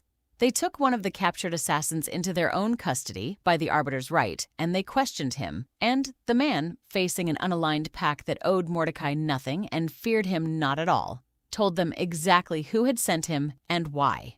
By dawn, Dorian Crestfall knew, from his own scouts and from the mouth of Mordecai's own assassin, that Mordecai Duskraven had tried to murder a witness the night before a summit convened to honor the law. Rowan learned of it at first light when a grim-faced Crimson Veil captain brought word that the Arbiter's scouts had taken a prisoner and gotten a confession, and she stood in the cold dawn and felt the whole thing turn, felt the ground she had thought she would have to fight so hard for shift suddenly beneath her feet. "He is lost," she said slowly, to Zane, to Calum, who stood a little apart, unsure of his place among them, and staying anyway. "He does not know it yet, but he is lost.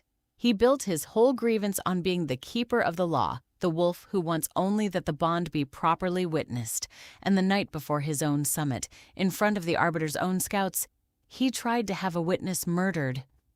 She let out a breath that fogged in the cold. You cannot invoke the sanctity of the law with one hand and cut a witness's throat with the other, not where an honest judge can see it. Dorian will have walked into that summit hall this morning already knowing exactly what Mordecai is. We have not even presented our proof yet, and Mordecai has already discredited himself more completely than any evidence of ours ever could.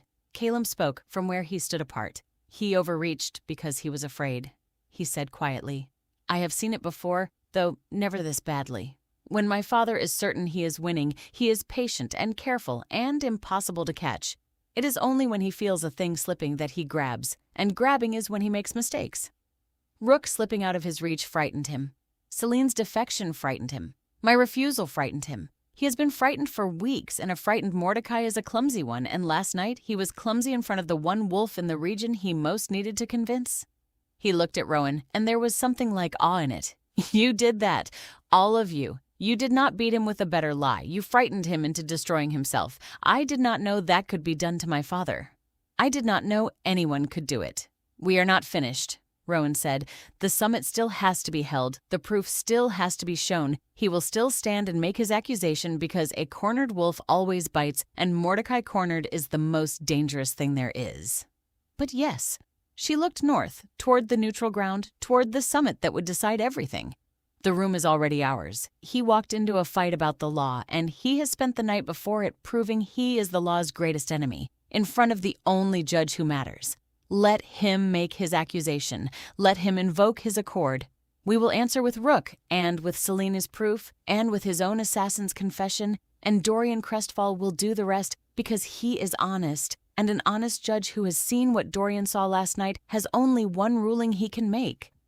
She turned then to Calum, who still stood a little apart, uncertain of his welcome and staying anyway, and she looked at him for a long moment, the man who had thrown her away and then ridden alone into enemy territory to save the witness who would help ratify her bond to another man. "You did not have to come," she said. "You gained nothing by it. You knew you were not winning me back. You rode into a pack that has every reason to kill a Duskraven alone to warn us, and you gained nothing at all." She studied him. "Why?" Calum was quiet a moment.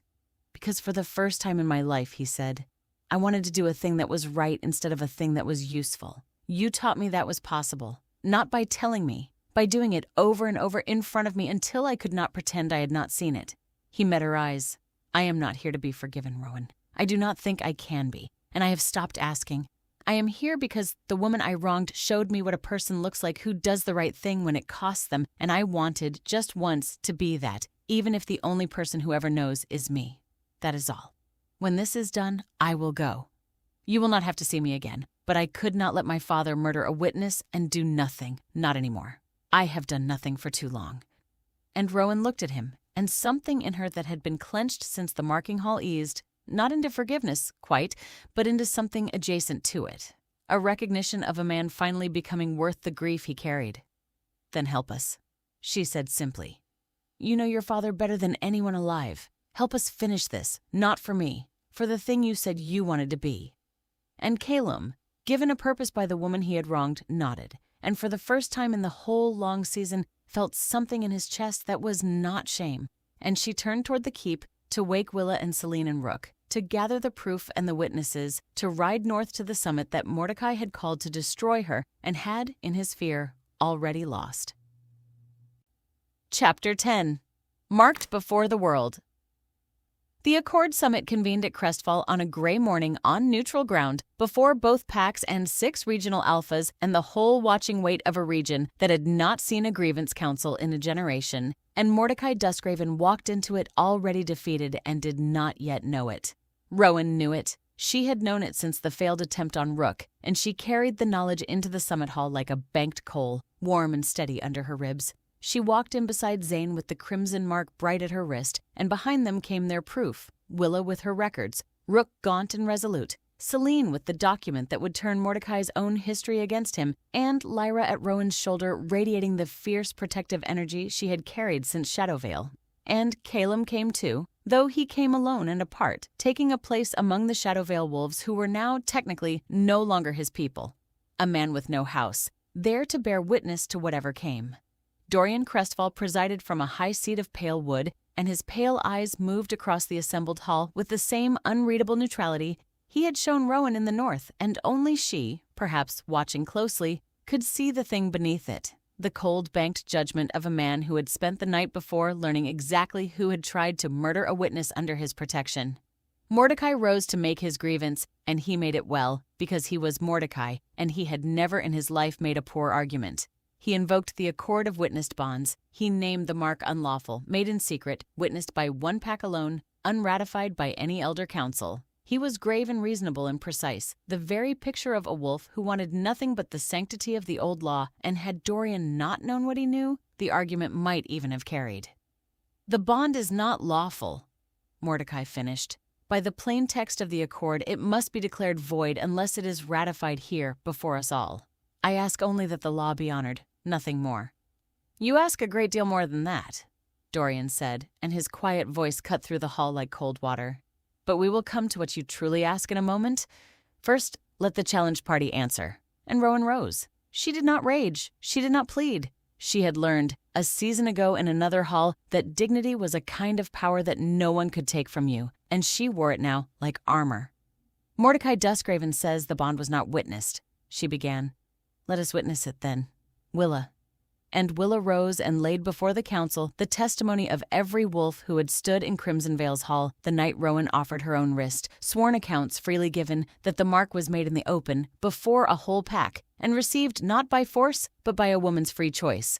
He says it was not ratified. He is right. It was not, because the only law that requires ratification is the one he invokes now. To unmake a choice he could not prevent.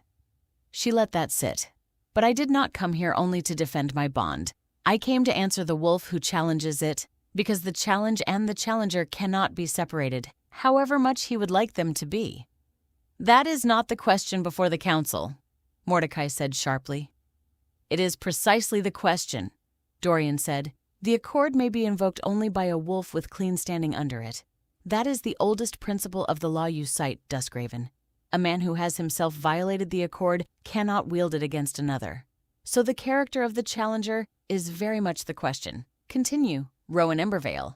And Rowan called her witnesses. She called Rook first, and the gaunt defector stood before the council and told them, in a voice worn but steady, how 12 years ago he had watched Mordecai Duskraven's scribes forge accord documents to justify the border war, false papers that had blamed Crimson Vale for a raid Shadowveil itself had launched. He named the scribes. He named the place a forged paper might still be found. And when Mordecai surged to his feet crying that this was the lie of a bribed defector, Dorian said coldly, "Sit down. My own scouts took 3 men in Crimson Vale last night who came under a false traitor's guise to murder this witness before he could speak. One of them confessed to my scouts, who owe you nothing and fear you less, that you sent them. So you will sit, and you will—" "Let him finish. And you will explain to this council when he is done why a wolf who wants only the sanctity of the law tried to cut the throat of a witness the night before a summit." The hall erupted, and Mordecai's face, for the first time in Rowan's memory, showed something that was not control. It showed the beginning of the end. Then Celine rose and laid before the council the document she had carried for years in Mordecai's own hand, the record of the marking he had once tried to force between Calum and Rowan as children, the very bond he now called unlawful, attempted by his own hand in secret and abandoned only out of fear of the power it might wake. "He does not fear an unlawful bond," Celine told the council, her voice clear and cold. "He tried to make this very one himself. He fears a bond he cannot control. That is what this grievance has always been, not law. Control, and he has spent a witness's blood and a forger's lie to disguise it, and I have his own hand to prove it." Dorian took the document. He examined it long and carefully, in a silence so complete that Rowan could hear the fire in the great hearth. And then he set it down, and he looked at Mordecai Duskraven, and he delivered his ruling in a voice like the closing of a door. "The challenger comes to this accord with unclean hands," Dorian said. "He has forged its documents before by the testimony of a witness he then tried to murder under my protection. He has attempted in secret the very kind of bond he now condemns. A wolf so steeped in violations of the accord has no standing to invoke it. His challenge is dismissed, and the bond between Rowan Emberveil and Zane Nighthollow, having been witnessed here before both packs and this council, freely made and freely received, is by that witnessing ratified and lawful. It is done. It is recognized. Let no wolf in this region challenge it again." The hall roared, and Mordecai Duskraven, who had built his whole life on being the wolf who could not be caught, stood exposed in front of every alpha whose respect had been his armor, and Rowan watched the armor come off him, watched him become, in the space of a ruling, what he had always secretly been, a cornered old wolf who had reached too far and grasped nothing. But the summit was not finished, because Zane rose. He came to the center of the hall, to where Rowan stood, and before the full council of both packs, before the whole watching region, he did the thing he had done once before in the privacy of his own hall, and did it now in front of the world. "The council has ruled the bond lawful," Zane said, his deep voice carrying. "But I did not come here only for a ruling. A ruling is the law's word. I want to give my own." He turned to Rowan and took her wrist, the one with the crimson mark, and his dark eyes held hers. "In front of both packs, in front of the region, with nothing hidden and no wall between us and the world, I reaffirm this mark. Not because a council allows it, because I choose it and because she chose it first, freely when she had every reason not to. Let the whole world witness what one pack already saw. This is my mate, by her choice and mine, and there is no law and no alpha and no old cold liar who can make it otherwise." And he set his mark on her again, before the world, and the crimson mark blazed bright, and the whole hall saw it, and it was done in the open the way the first time had been done behind walls, witnessed now by everyone, beyond any challenge, forever. Rowan felt the ember rise in her, but it did not roar. It answered the true thing at the center of her, the way Zane had taught her, and it filled her not with fear, but with a warm, steady certainty. And she stood in the center of that hall, chosen and choosing, ratified before the world, and understood that she had come full circle from the woman who had stood in another hall a season ago, hoping to be chosen. She had not waited to be chosen. She had chosen, and made the world witness it, and turned the very law meant to unmake her into the thing that confirmed her. And across the hall, among the Shadowvale wolves who were no longer quite his people, Calum Duskraven stood and watched the woman he had rejected be marked before the world by the man he had handed her to, and he said nothing. His silence was the loudest thing in the hall, not the silence of a man too proud to speak, the way it had been a season ago when he watched her walk out on Zane's arm. This was a chosen silence, the silence of a man who had finally understood that the kindest and truest thing he could do for the woman he had wronged was to want nothing from her, to make no claim, to add no weight, to let her have the choice he had once stolen without so much as a word to complicate it. He had come to bear witness, and he bore it, and he let his silence be his one gift to her, the gift of not being for once an obstacle. And Rowan, catching his eye across the hall for a single moment, understood exactly what his silence meant and inclined her head to him. Once, and Calum inclined his in return, and it was, at last, a clean thing between them, an ending that was not a wound. Mordecai Duskraven left the summit hall a broken wolf, his grievance dismissed, his forgery exposed, his assassin's confession in the arbiter's hands, his own son and his own daughter-in-law arrayed against him, his standing in the region shattered beyond repair. The 6 alphas who had come to honor his grievance now looked at him the way wolves look at a thing that has become dangerous to stand near. He would not be able to hold Shadowvale. Not after this. Not with his authority in ruins and his crimes in the open. Whether he fled in the night or was driven out by his own pack, Rowan did not yet know.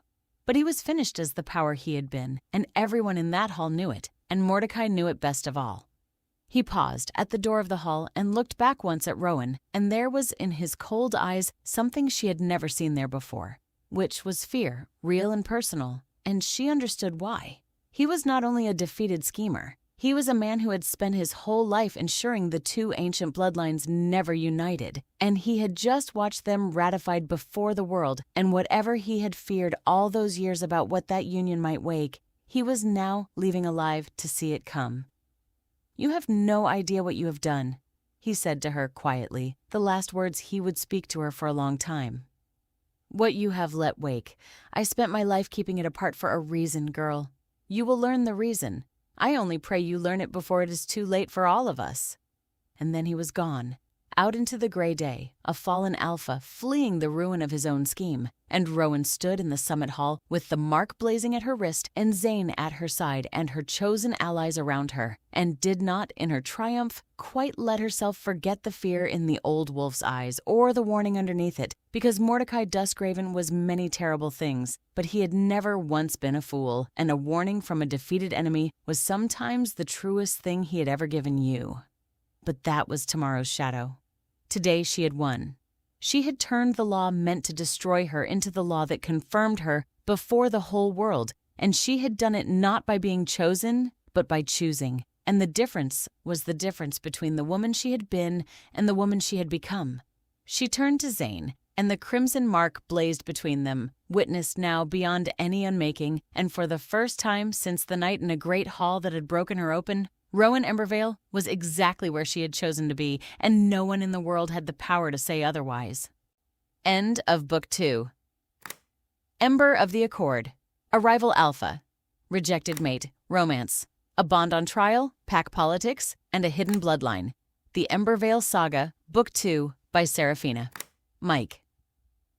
The law that was meant to unmake her has made her instead. Before the whole world, Rowan chose the mark, and the world witnessed it, and no alpha and no council can call it void again. But victory has its shadow.